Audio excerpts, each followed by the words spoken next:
Texans Executive Vice President and General Manager Nick Caserio has C.J. Stroud's back. But does he have the entirety of the Houston Texans offense back? What are the plans for what's next with the Texans? And let's laugh at another NFL bleep show to make ourselves feel a little bit better. I'm Paul Gallant, and this is the Gallant Says podcast for Thursday, January 22nd, 2026. Hit it! A radio show host in Seattle called Paul Gallant. Paul Gallant's wondering the same things a lot of people wonder. You are definitely living in the hindsight world today, Paul. I was just kind of curious what Paul gets to say. Grow up, mother. You kidding me? Paul Gallant, what the hell is wrong with you? Oi! Oi! Welcome aboard the Gallant Says podcast. We are live on YouTube, Instagram, X, Facebook, Twitch, TikTok, everything. You can see us everywhere, man. You got to join this bad boy. You gotta get aboard the program while it's live. I know a lot of people do not want to hear this today, but for better or for worse, the Houston Texans are behind C.J. Stroud. D'Amico Ryans defended him. Just about every single player in the Houston Texans locker room defended him. You got a lot of people who have his back. I get it. It's frustrating. You're thinking to yourself, hey, let's do a little quarterback swap.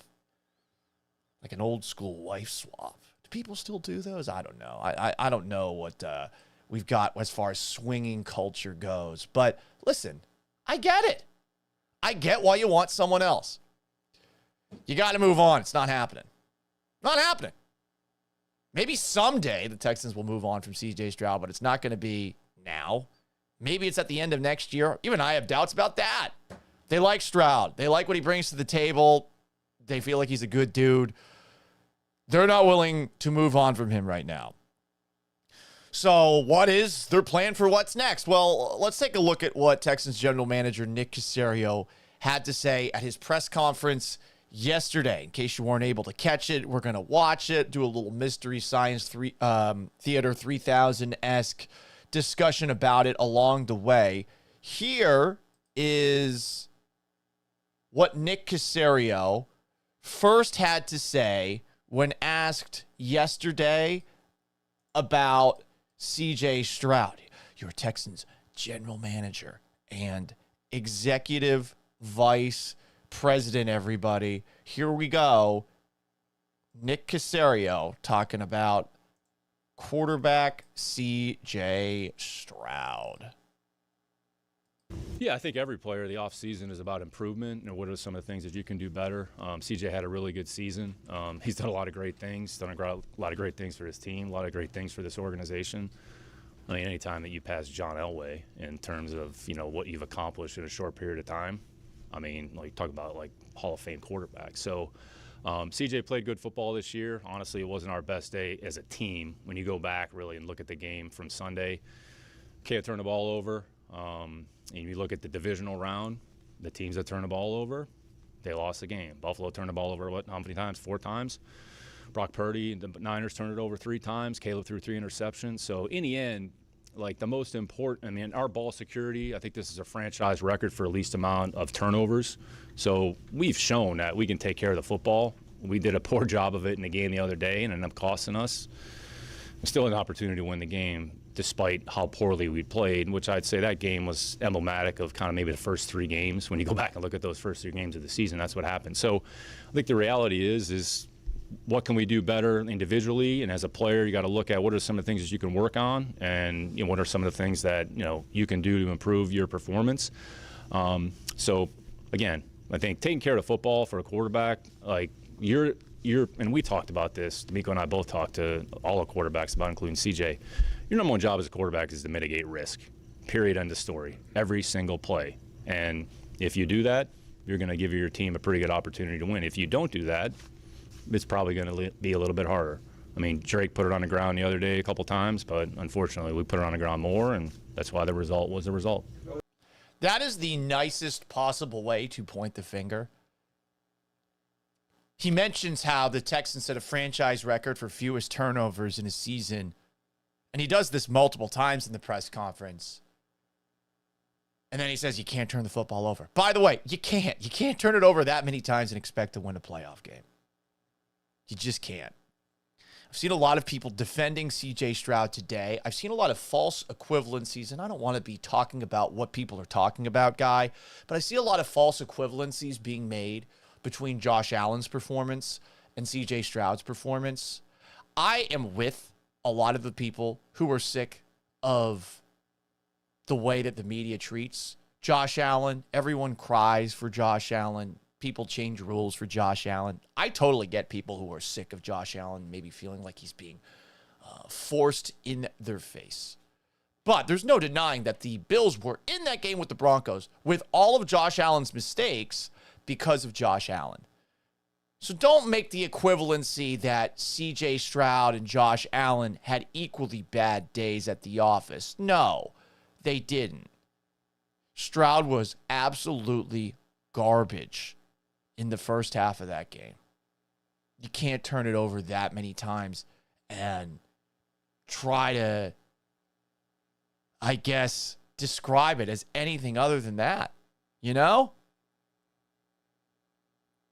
So that was Nick Caserio's first answer about C.J. Stroud at his press conference yesterday.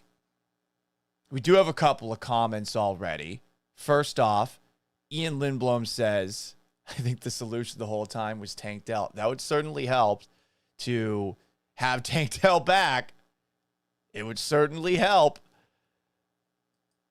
You've also got, on top of that, I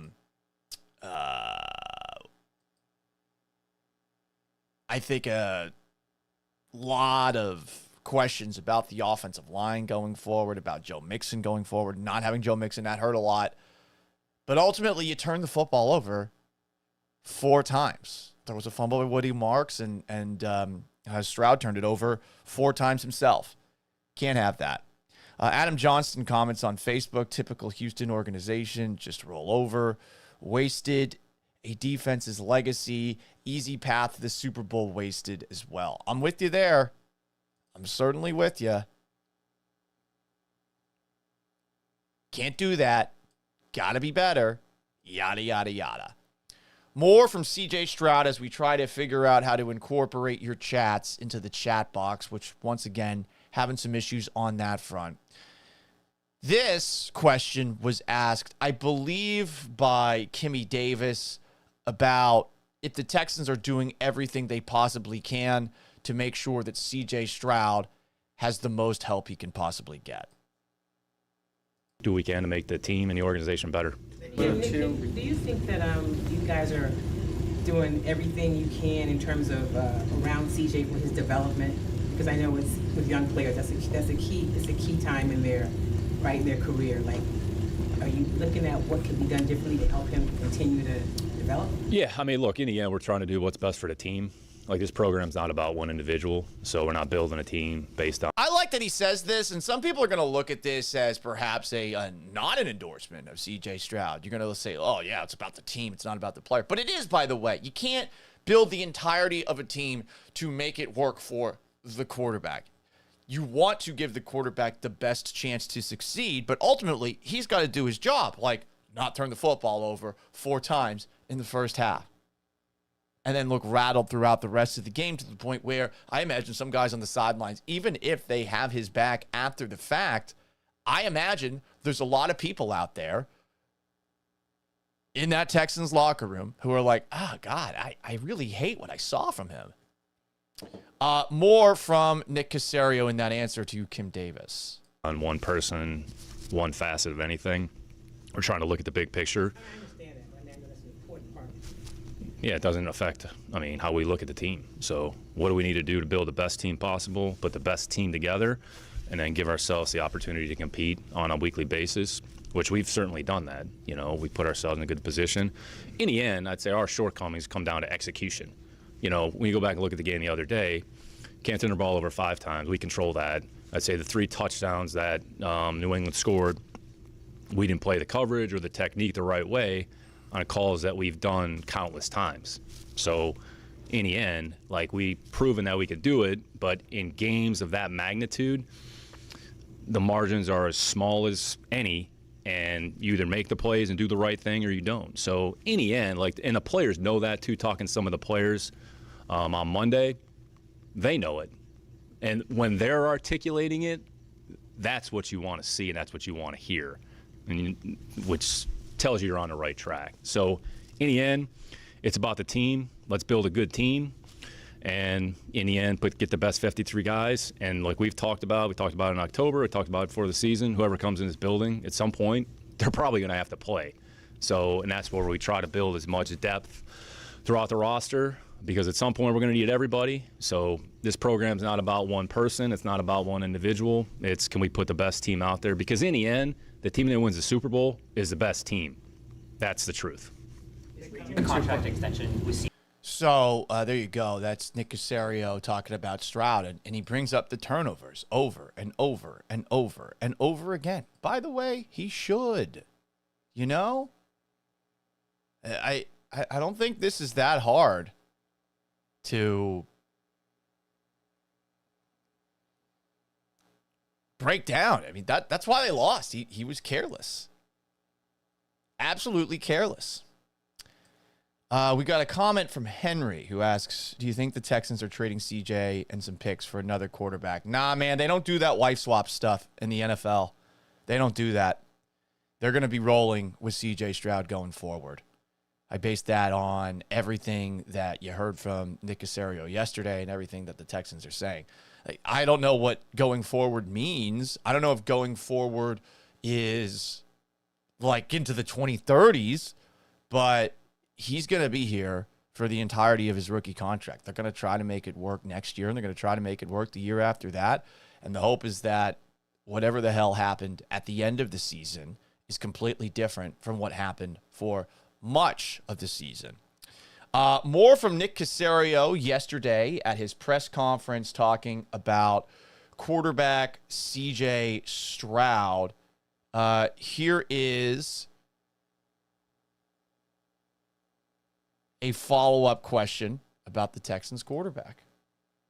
Simplify it, but that's the truth. Going back to Sarge talking about the contracts, when a quarterback's on his rookie deal, we talk about it's probably easier to put a team around him.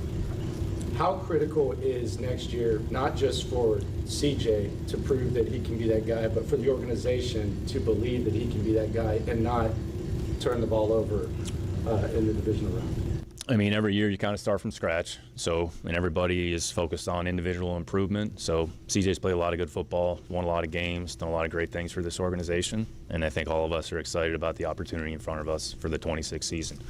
It's a year-to-year league. I mean, that's where we're focused. So we're focused on the 2026 season, trying to put the best team together, and hopefully put ourselves into a position that we can go out there and play pretty good football and, you know, win a bunch of games. So that's what that's where our focus is. Jay asks this question: are you out on CJ Stroud? Right now, yeah. I don't believe in him, but I've accepted again that they're not going to move on from him. You know, you are stuck with Stroud moving forward. ALO7577 says Jared Goff, Matthew Stafford deal would work, but I think you need to have one side completely out on the quarterback. The Texans are not out on him, you know? Like, the Rams were so out on Jared Goff. So out. I mean, it's kind of fucked if you go back in time and think about it. It's kind of messed up the way that Sean McVay moved on from Jared Goff. He thought that with Matt Stafford, he'd have a chance to win. By the way, it's worked out, but I mean, he's even had regrets about it. I don't think the Texans are quite there. Now, maybe this is just them posturing after the fact, but the entire locker room's got this guy's back. And you're looking at Stroud. Who are you swapping him for? Who is if the Rams have Jared Goff, who is the Matt Stafford in this conversation, you know? I mean, I can't say to myself right now that I would trade Stroud straight up for Tua. In fact, I'll never say that. Tua sucks. I don't like Tua. I don't really like the way he operates. I don't think that he's the best leader. I think Stroud at the very least has got that for you. So who else is even in the same conversation as Stroud right now? And it's not Tua. So there you go. We got more from Nick Caserio's press conference. You know what? It seems like we are not restricted on TikTok Live, which is that is a first. So we appreciate everybody commenting along. Danny Corleone brings up Baker Mayfield, Mac Jones. Fuck Mac Jones. No. Lamar Jackson. Okay, maybe there's a conversation starter there in terms of, hey, it looks like the Ravens might be sick of Lamar Jackson. But then again, they moved on from John Harbaugh. I think they're saying to us, we got our quarterbacks back. Now we got to figure out the head coach side of things, you know? Joe Burrow, the Bengals don't do trades. And they're not going to trade like the best thing that they've stumbled into ever. Those cheap bozos. They're not going to do that, you know? Dave says, wait a year and draft a new guy on TikTok. I look at it from this perspective. Every year you should be looking for that next quarterback, and how that quarterback handles it is going to tell you a lot about what kind of moxie, balls, stones this guy has. Stroud did not handle adversity particularly well Sunday. Seemed like he was melting down out there in the frozen cold rain. How does he handle going to a Fernando Mendoza workout, even if you're not going to draft Fernando Mendoza or some of the other guys, Carson Beck? How does he handle that? You know who handled that poorly back in the day? Russell Wilson. I covered that. It was wild. Russell Wilson did a absolutely horrible job of handling it, and that's what led to the Seahawks eventually moving on from him. And now look at where the Seahawks are, by the way, with John Schneider, arguably the best general manager in the NFL. He's done a hell of a job there. Jay Smooth asks, wait for Arch Manning or another college quarterback. There's no waiting. It's, do you like a guy? Is he available? I don't think that Graham Mertz is that guy, and Mills is a very capable backup, but you need better than that. And I do think that you, at the very least, open the door to competition with Stroud. But again, if you pay attention to what Nick Caserio said at yesterday's press conference, he is largely behind C.J. Stroud.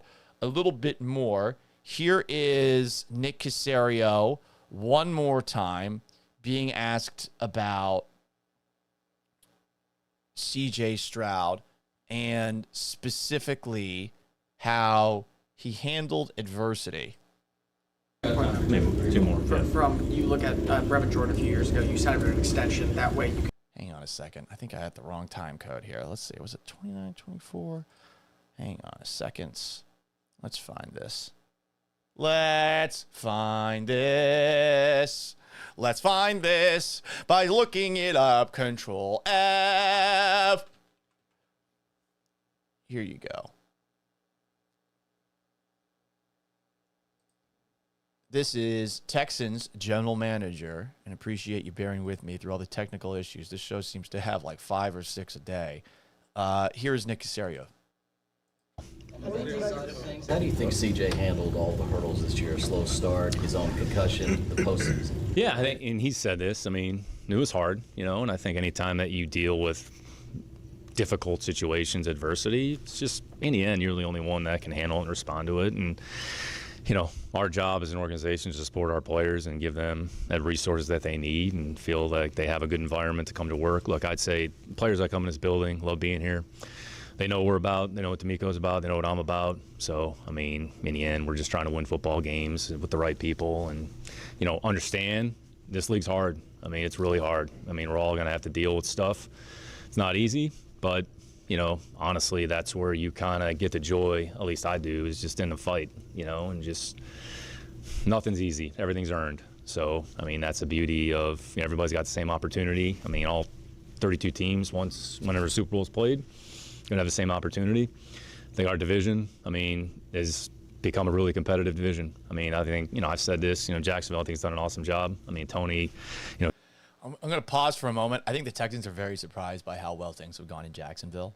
I'll just leave it at that. James, Liam did a great job this year. They showed it. I mean, I think Tennessee is going to be much improved. I think Coach Sal's a hell of a coach. Coach Steichen and the Colts, I mean, they've shown year in and year out they can compete with anybody. So, I mean, we're going to have a work cut out for us in the division, but that's why this league, when you go 1 through 32, the gap between 1 and 32, it's not as big as the numbers suggest. So, I mean, all of us, you got to embrace it. You got to embrace it, and it's okay to fail, but, you got to pick yourself back up and, try to come up with some answers and solutions. So that's how we approach it. Why do we fold Master Wayne? So we can pick ourselves back up. That's me, Michael Caine. I feel like this is a decent Michael Caine impersonation. Just give me a super chat if you want me to keep working on it.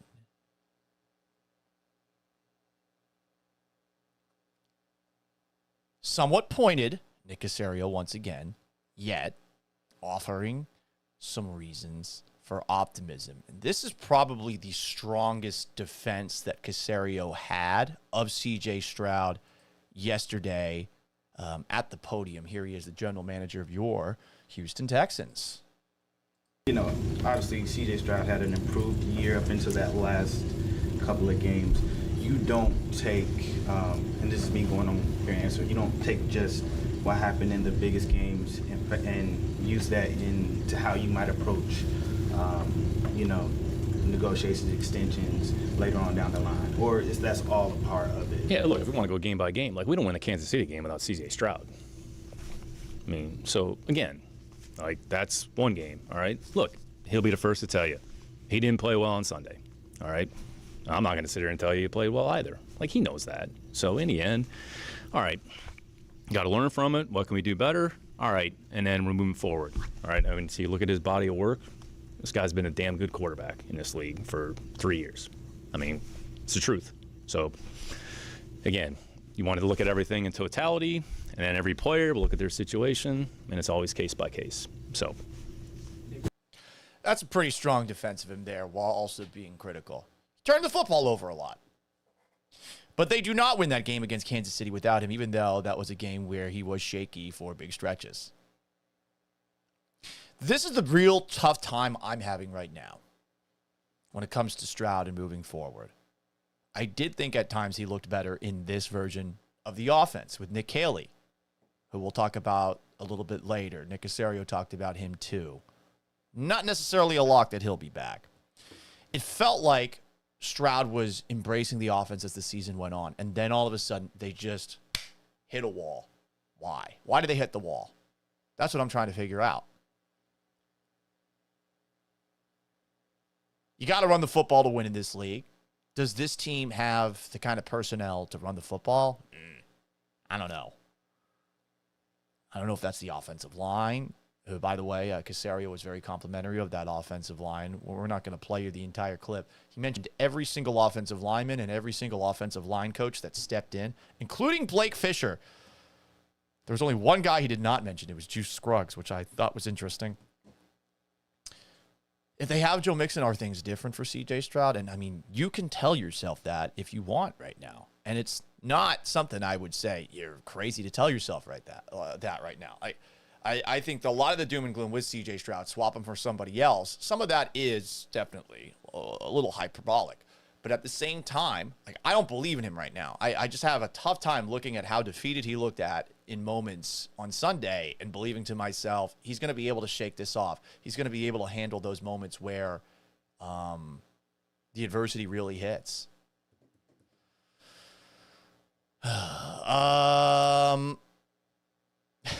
Whiskey Tango Foxtrot. This is a funny question. What is considered a damn good quarterback for the shitty-ass Texans? I would say most of what you saw from C.J. Stroud his rookie season is exactly what you are hoping for. That was probably, maybe some years with Deshaun Watson, as far as the Texans go, like, that's the peak. And I guess if you really want to go back in time, Matt Schaub had some moments, but he had a just brutal defense that wasn't supporting him back in 2008, 2009. But the end of Schaub, oof, it was rough. More comments here. Jay Smooth says, we had the opportunity to get Saquon Barkley, but settled with Mixon. Well, yeah, but you're saying that like Mixon wasn't good last year. By the way, Saquon struggled with that Eagles team this season. Mixon was awesome last year. I think Barkley would have had the same issues that Mixon had to overcome last year. I'm not going to dump on them for not getting Saquon. I know a lot of people like to do that. ATX Dentist says, open the quarterback competition.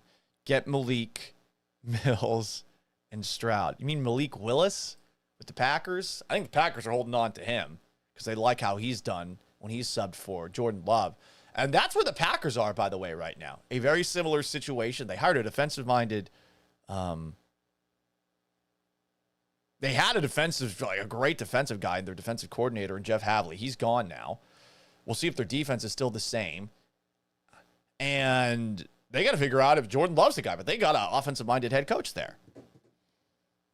ATX Dentist says Malik is a free agent looking to move. All right, we'll see. That would be an interesting signing to make. But is that like competition for Davis Mills more than it's competition for CJ Stroud? They're going to roll with Stroud next season. You know, I know everyone wants a little bit more, and I definitely think you open up the idea of a competition of some sort, but that's how it's going to go. What else do we have as we take a look at what the Houston Texans are doing next and reacting to Nick Caserio's press conference yesterday? This is what Caserio had to say about offensive coordinator Nick Caserio. And I don't think everyone's going to be thrilled with this endorsement. 26. Yeah, I would anticipate Nick being here next year. I think Nick learned a lot. First opportunity as a play caller. I'd say offensively, probably the last 2 to 3 months of the year, played pretty good football and did a lot of good things. So there was growth and improvement. There's always areas that we can improve and get better. And that's what, D'Amico mentioned the other day. Next couple weeks right after the season, was kind of looking at everything, go through, the coaching staff, go through other aspects of the staff. Is there anything that we have to do? All right, then we'll look at some things schematically, start to go through the self-scout, try to figure out, all right, what are some of the things that we did well? It's interesting. D'Amico started this when he got here. So the other side of the ball basically goes through and watches their respective sides. So like the defensive coaches will basically go through and watch the entire offensive season. Offensive coaches will watch the defense.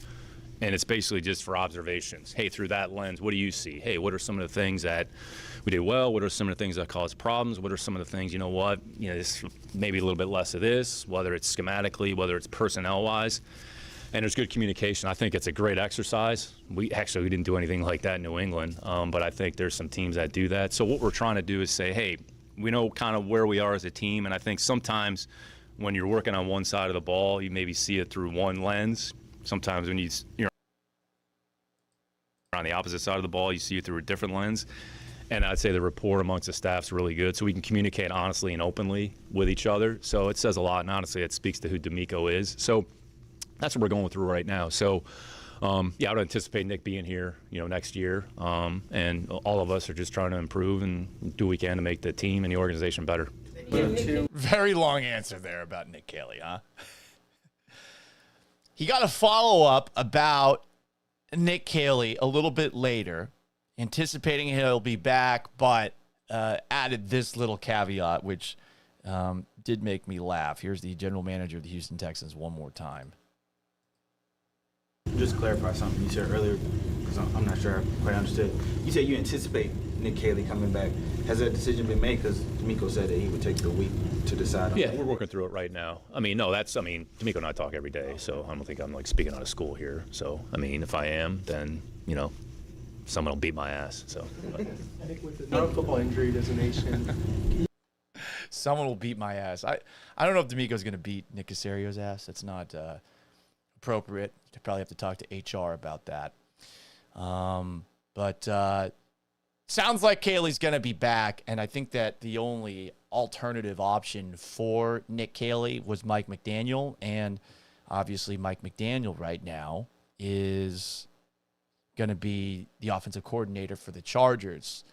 So who else? And this is the tricky spot you're in. And I know some people want to upgrade from CJ Stroud. How? Who do you do it with that realistically would be available to you? Because it's going to be somebody that the team he's currently with is currently not sold on. Or you stumble into somebody late in the draft.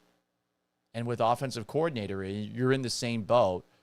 If you don't love anybody or have familiarity with anybody that's out there right now, and D'Amico had it with Mike McDaniel, do you want to just completely throw away a year of progress that Stroud did make in this offense for some rando just to see what happens? I don't know. I don't know about that one. Let's see. We've got more comments here and still trying to incorporate all of them. Instagram. Ooh, we got Instagram in finally. I don't know why Instagram has the issues that we do. But we had a comment a moment ago. Let me pull it up. From Chris Mena, HTX. Hannah McNair needs more control. She's the one that turned the dumpster fire around. Well, I mean, she does have a lot of control right now, and I think she does a great job of massaging the PR for this team, which, let's be honest, it hasn't been great. Hasn't been great for a while.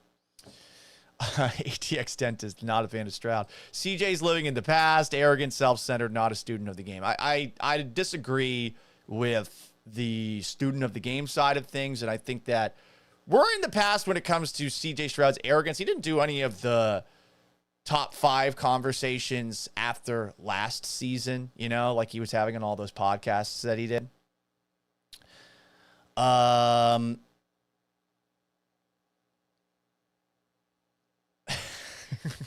Jesus Christ, Whiskey Tango Foxtrot. More comments from Nick Caserio yesterday.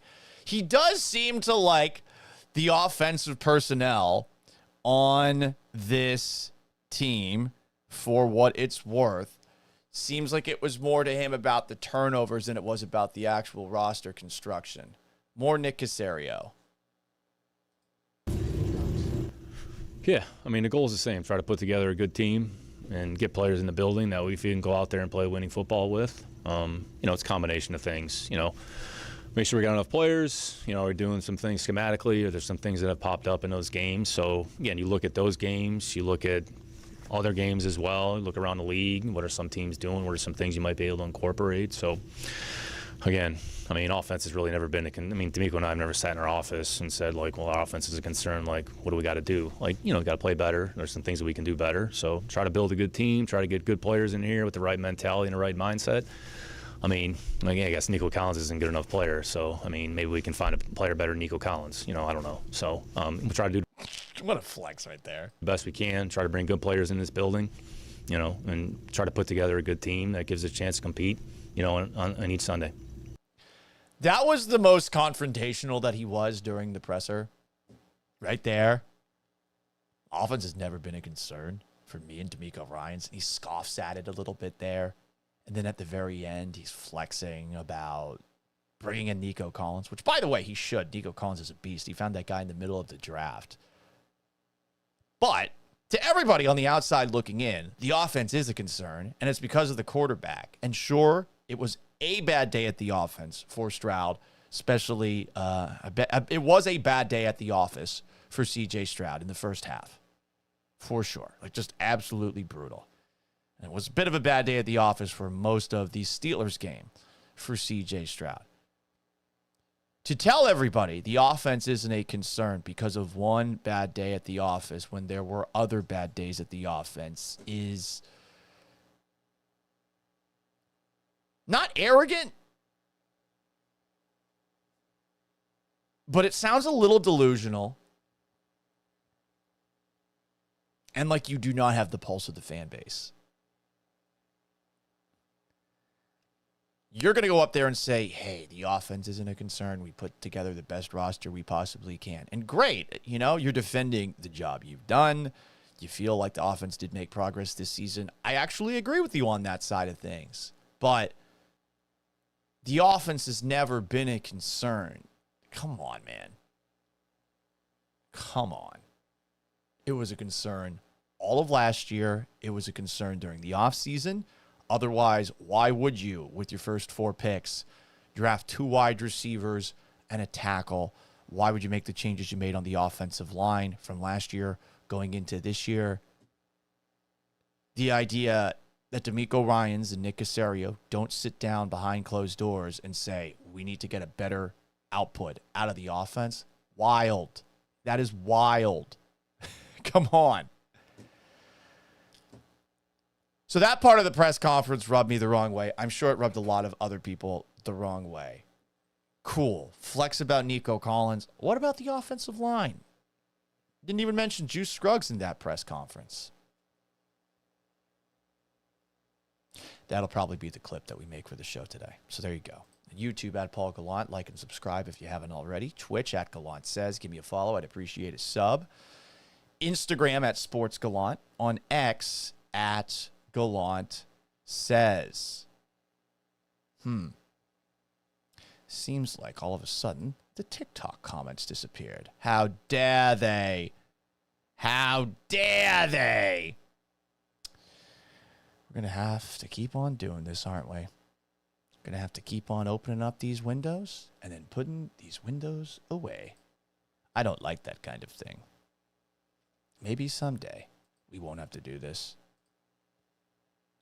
I do like that we can incorporate all of these comments, but the means with which we are doing that could certainly be a little bit better. Roger on TikTok says, after Nico Collins, this offense is talentless. I don't know that I'd go that far, but it's certainly not good enough. Not right now. Anything else on Instagram? Nothing for a little bit. Danny Corleone on Nick Caserio. He's either lying to us or lying to himself. Yeah.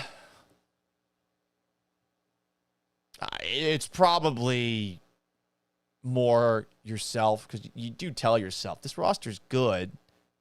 We win if you don't have 5 turnovers, 4 turnovers in the first half. Some Wilson says you need a producer, Mr. Gallant. Yes, but I need money for that. Money! It's a thing. It is a thing. Basically, I just got to figure this out on the fly for the most part. Jay Smooth says, if the quarterback coach doesn't get fired, that's Gerard Johnson, this organization isn't serious. I am curious as to what they will do on that front. Very, very curious. All right. Other little notes from the press conference yesterday. He brought up Joe Mixon, unprompted in his opening statement. He implied there was some sort of freak accident that happened with him. It was very vague afterwards. He was asked, I think, 4 questions, follow-ups to that. Didn't really say anything. He gave non-answers when it came to 5th-year options and extensions for both C.J. Stroud and Will Anderson. That's to be expected. Oh, I don't talk about contracts at the podium. We get it. He mentioned every single offensive lineman, as I said a little bit before, that stepped in over the course of this season, everyone who was on the coaching staff, but he did not mention Juice Scruggs when asked about the personnel changes. He said, also, this is a fun one, in the end, 19 times during this press conference. In the end, C.J. Stroud wasn't good enough. I had it all. The best defense this fall. But in the end, C.J. Stroud shit his pants. 19 times, he said in the end during that press conference. I guess from a good news perspective, hey, the tight ends didn't get hurt. Seriously. Caserio was also, by the way, on with the Texans radio fellas. And in that interview, once again, brought up all the turnovers. It's an in-house production, so I do understand why no questions were asked about C.J. Stroud over the course of this interview, which is not a great sign. But he thinks that the Texans made progress offensively. Here he is talking with Mark Vandermeer and John Harris. about the offense in 2025? No, we made a lot of progress offensively. Started slowly, probably the first 4 weeks, the first month. Quite frankly, we didn't play very well. But from about October, middle of October on, we played really well. I mean, you look at some of the things that we did statistically, kind of where we slotted. I'm saying those last 2 to 3 months, we were very efficient. We took care of the ball. I think we had the least amount of turnovers in franchise history.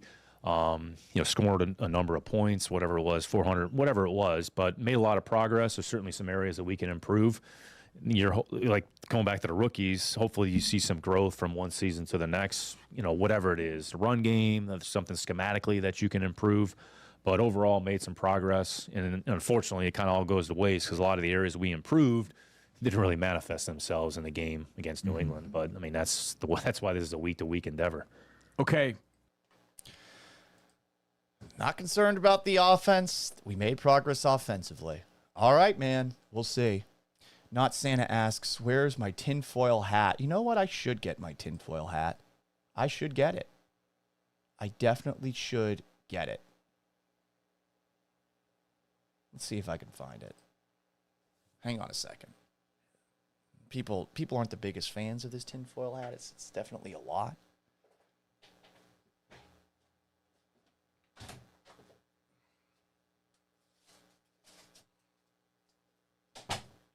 Some people believe, some people think that it's a little clannish, I'm not a big fan of it myself. I don't think it looks great. But there you go, everybody. That's Nick Caserio. It is a tinfoil hat Thursday. Let's make fun of another organization, huh? Let's make fun of that. Because we want to feel better about ourselves.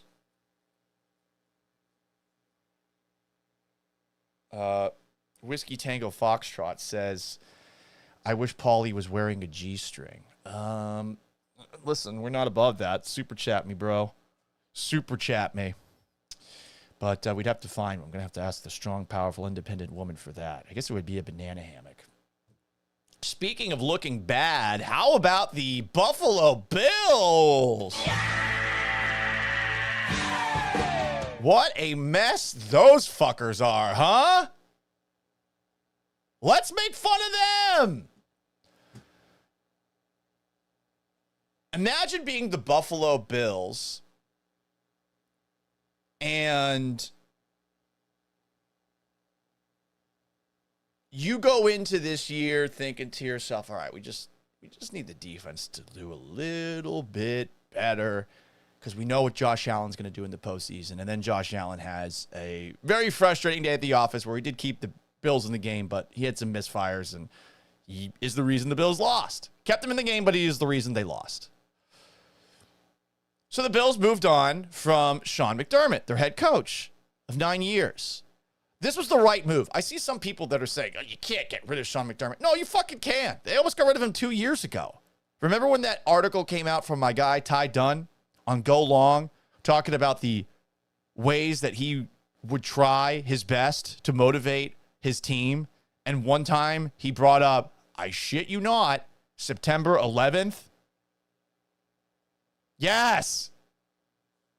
9/11. Is he crazy? He actually did that.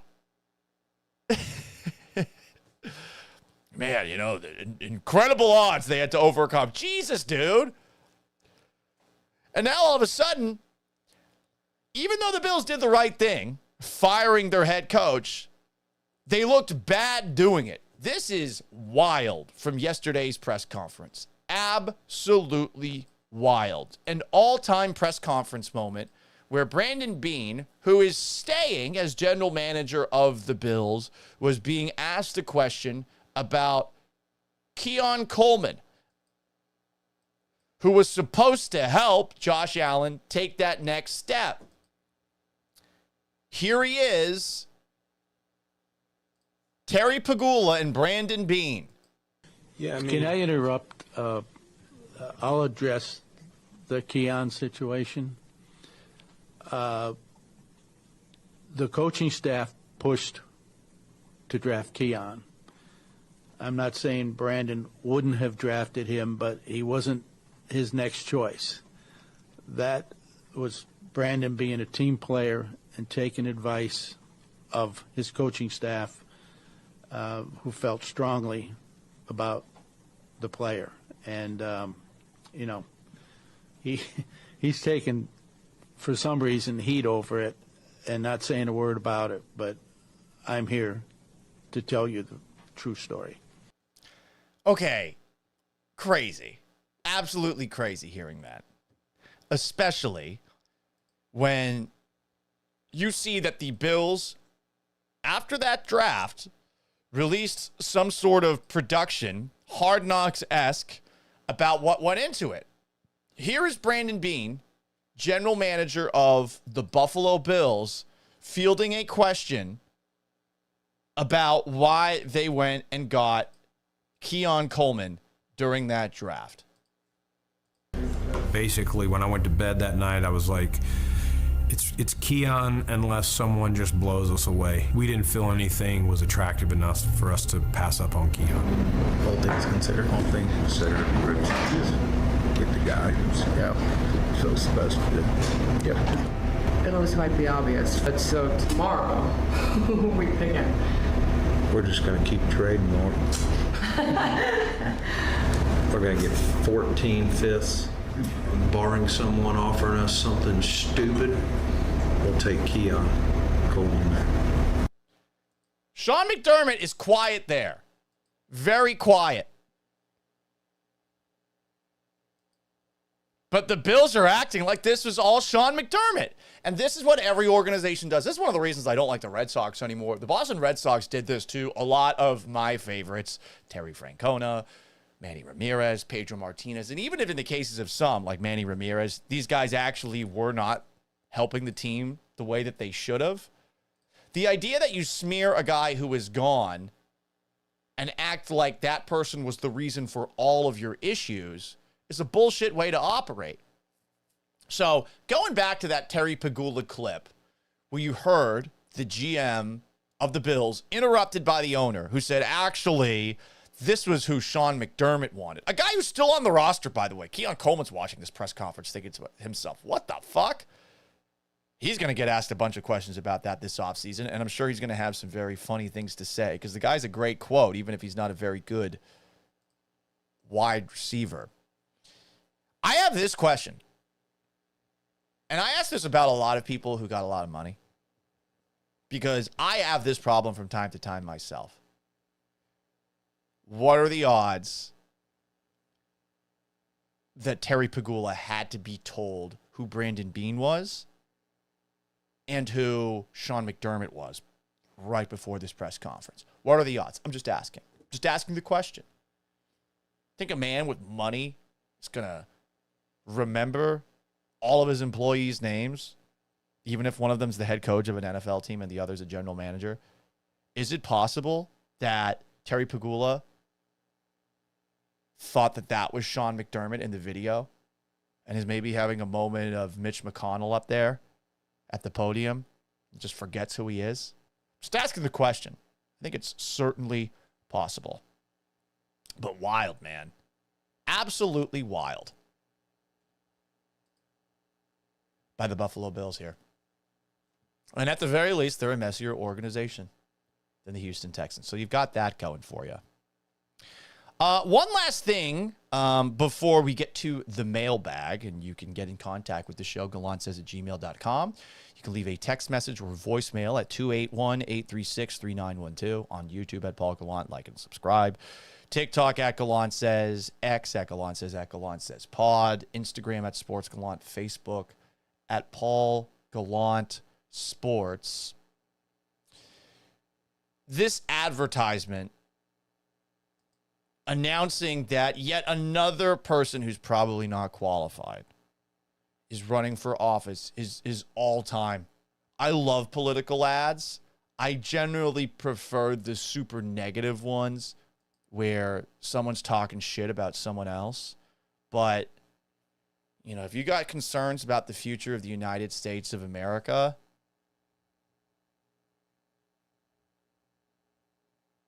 specifically in the great state of Minnesota, We've all got our answer.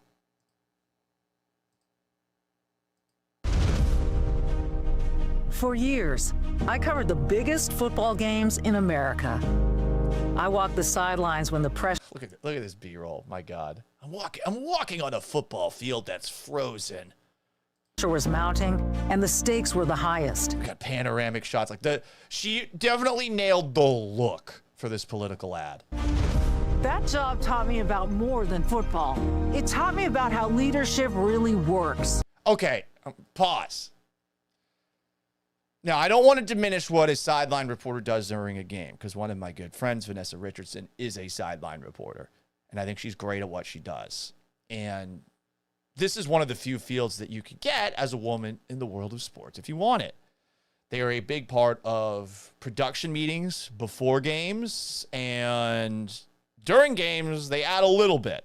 But it's more their observations that add to the broadcast than it is the seemingly forced interviews with coaches where the coach says nothing and seems bothered the entire time. Does that experience prepare one for office?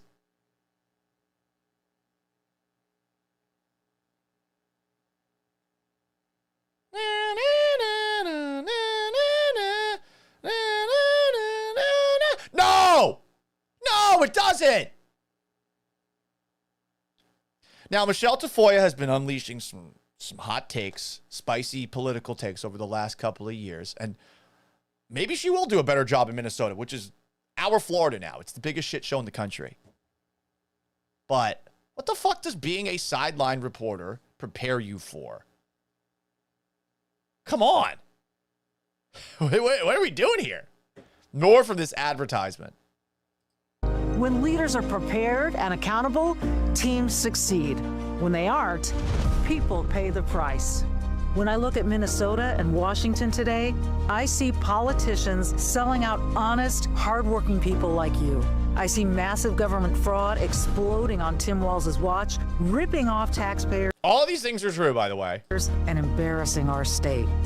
I see radical ideologies being forced into our schools and sports, putting young women and their teammates in danger. I like this ad thus far. I mean, she's got the media side of it down, and that's going to help her out a lot. But once again, I'm just going to ask. This is not me dumping on Michelle Tafoya. What the fuck does doing sideline reporting, how does that prepare you for what's next? I see politicians undermining and attacking police officers, then making excuses when crime rises and communities suffer. And I see middle-class families paying more while working harder just to stay afloat. Good ad, though. For too long, hardworking people have been ripped off by criminals, corporations, and career politicians. And the people doing everything right are the ones paying the biggest price. Well, I'm not going to stay on the sidelines any longer. Starting today, I'm running for the United States Senate. As I'm walking down the street talking to a couple of people. Minnesota Senator. By the way, let's pause for a moment now. Let's have some fun. And next episode, TikTok, we will have this up so you can actually watch it. But look, first off, why is she talking to this guy? What does this guy do? This guy looks like he's just woken up, gotten out of bed. Maybe goes down to the store for a coffee, rip a cigarette. Who's this guy? He's left out of the conversation. The senator. Or is she talking to both of them? System. Fighting corruption, ending the fraud, and God, how many? The camera person that had to shoot her doing all of these things, like she has video of her talking to all sorts of different people of all different sorts of ages. Protecting. Is she behind the counter here? No, she's in front of the counter. Okay. Your tax dollars. I will protect what's fair and safe, standing with our law enforcement officers, deporting dangerous criminals, and keeping female sports for female athletes. And I will make our lives affordable again, cutting middle-class taxes, strengthening American manufacturing, and lowering the cost of groceries. Don't talk to people at the grocery store, lady. Prescription drugs, and mortgages and rent. I hear the same message everywhere I travel. Minnesotans are yearning for common sense leadership again. It's time for a political outsider and a reformer with a real plan for working families. I'll ask the tough questions and demand... Oh, there we go. There we go. Bringing it back to the sideline reporting. Gotta say, good ad. I'm sure she's a great public speaker. So I suppose that helps, being a sideline reporter on that side of things. Maybe that's what I should do. Imagine if my dumbass ran for office. That would be funny. But like everyone's running for office now, and it's always people that like have a little bit of clout. Are you actually going to make a difference once you get in? With all the experience that you have to get here, you certainly know all the right things to say, but what happens if you get in? And I know some people are pointing like, "Oh, Trump's an outsider," blah blah blah blah. I think this is a little bit different, and I don't want to diminish sideline reporters and their roles and stuff, but like I just don't know what being a sideline reporter really does to prepare you for something as soul-sucking as this.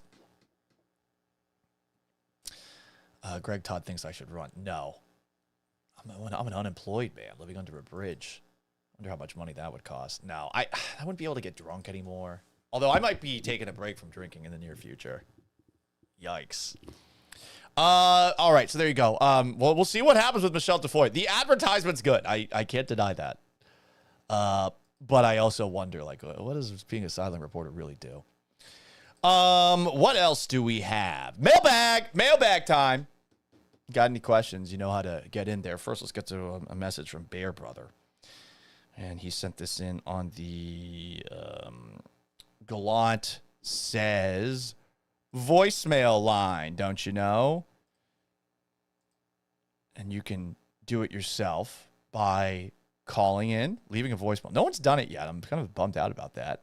Or texting in at 281-836-3912. Bear Brother says, Paul, I'm not making excuses for CJ. He played like BFI in waste management. He lost his nutsack from his rookie season. How? What the fuck happened? Where did his bravado go? It's a good question. I really do not know where his confidence, his mojo went. And sometimes we lose our confidence and we don't get it back. I would say that that's probably where, personally, I am right now with this. Like, am I going to be able to do this again and actually make money for it? Or is this just going to be a side project as I graduate to something else? I don't know. I hope not. But it's definitely trending in that direction. There's just so little open right now. And I want to stay in Houston. So sorry to make it about myself there, but the confidence is gone. I do not know how he gets it back. Another year with Nick Caserio. Okay, he'll be more confident in the system. He has two young guys, in Jaden Higgins and Jalen Knoll, who are going to be, you hope, better year 1 to year 2. You hope Nico Collins is healthy. You hope Tank Dell comes back. I think you're moving on from Christian Kirk. We'll see what they do at tight end. Is Dalton Schultz the guy, or there's somebody else that they bring in? We'll see. I have received some interesting mail and sent some interesting mail. Yesterday, I found out, so property tax is not the most fun thing. I like to pay them in advance on a monthly basis. And sometimes when you pay in advance on a monthly basis, you are going to run into some problems. Now, for those who don't know, the person who was the Harris County treasurer and tax assessor in the not too distant past was, let me look this up really quickly. This person was Ann Harris Bennett. And I remember her name because I used to write her name on the checks that I would send in, because you had to send checks in the old-fashioned way to pay in advance. Like, you couldn't do it online virtually. No, you had to do it via check with the mail system that we have in this city, where shit gets lost so often. She didn't show up to work for like years. And she was up there in age and, pandemic and all that stuff. But there was over a 4-year period, I believe, 0 appearances by her at the actual office from 2021 through 2024. Just 7 appearances in 2020. You don't have to be in the office all the time to do your job, but I remember seeing this and thinking, this is crazy. So it seems like you can actually pay digitally property taxes now in Harris County. But yesterday I called and I was wondering, wait, why haven't my prepayments, which were deposited, why haven't they been applied towards my property taxes? And I called and I spoke to some nice lady, and she was laughing at how incredulous I was about the money not being there, and agreed with me, by the way. Want to make it clear. Shout out to that lady. You were great. You actually calmed me down by laughing at how exasperated I was, because I started going radio mode and ranting and raving about it. So she told me, yeah, you're going to have to put in a research request, which I did. And in the research request, I filled it out and I used cussy cusses. I said, bullshit. This is fucking bullshit. I said that. What the fuck is the money? What the fuck are you guys doing? And I sent a very zesty email over. And you know what I did? I used bold font. I used red font in a couple of different places. You want to hear what the email was? I mean, this is Paul Gallant being a Karen, just a straight Karen here. But this email, I'm very proud of it. Because guess what? It worked. The money got accredited apparently today. They left me a voicemail saying that. I did not pick up the phone. Serious? Expected to pick up the phone? Nah. Subject title, misplaced X amount of money that was supposed to be applied to my property taxes. To whom it may concern, logged into my tax profile to find that blank worth of checks that you deposited were not applied to my account. For whatever reason, perhaps the tax assessor who wasn't showing up to work for years, you guys failed to modernize your system to allow for early payments by way of the internet until apparently this year, I wrote. In parentheses, I put, I love that my tax dollars go to that kind of forward thinking. And I wrote it in like the 6-7 font. This forced me to rely on Houston's always prompt, nothing ever gets lost postal system. We literally have mailbag thieves. I added that the place I am paying property taxes for to send checks in advance. I was instructed by someone in your office to, 1, label the check with my account number, and 2, label the check with my property tax payment year. And I did exactly that. So imagine my surprise to call an agent who was at the very least apologetic, probably realizing the limits of the poop emoji. Incredible leadership. Did the 6-7 font again. Poop emoji again. Only to find out that I need to file a research request form to get the money that you deposited to be applied to my property taxes. Serious question. What the fuck were you going to let that money do after depositing it? Did you think it was a donation? Why not call the person for clarification after you get the money? So this email, which was aggressive, worked. So shout out to me. Also, I got a text message, and this was a text message that I got from... you know how you get like those spam texts every now and then that are clearly from,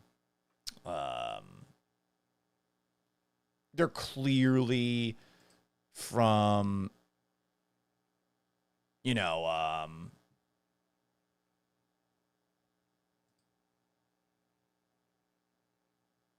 someone who's trying to get you to click on a link. It's phishing, right? Well, I got one the other day, and apparently it was a mass text, and I didn't know it. But whenever I get these, I generally send, suck my balls.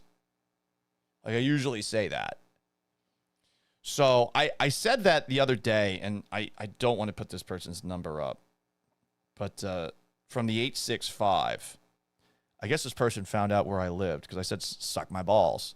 This person responded, I'll come to Houston, Texas, and cut them off, Paul. He sent a private text threatening to cut off my balls. Unbelievable. I don't like that kind of thing. So there you go, guys. That's going to wrap up today's edition of the Gallant Says podcast. I appreciate everyone stopping by. I'm really thrilled that we did not get restricted on TikTok Live. Very cool. We'll see if this happens again. But, you know, we're having a grand old time on this show. If you want to get this show in podcast form after the fact, it's available on Apple Podcasts and on Spotify.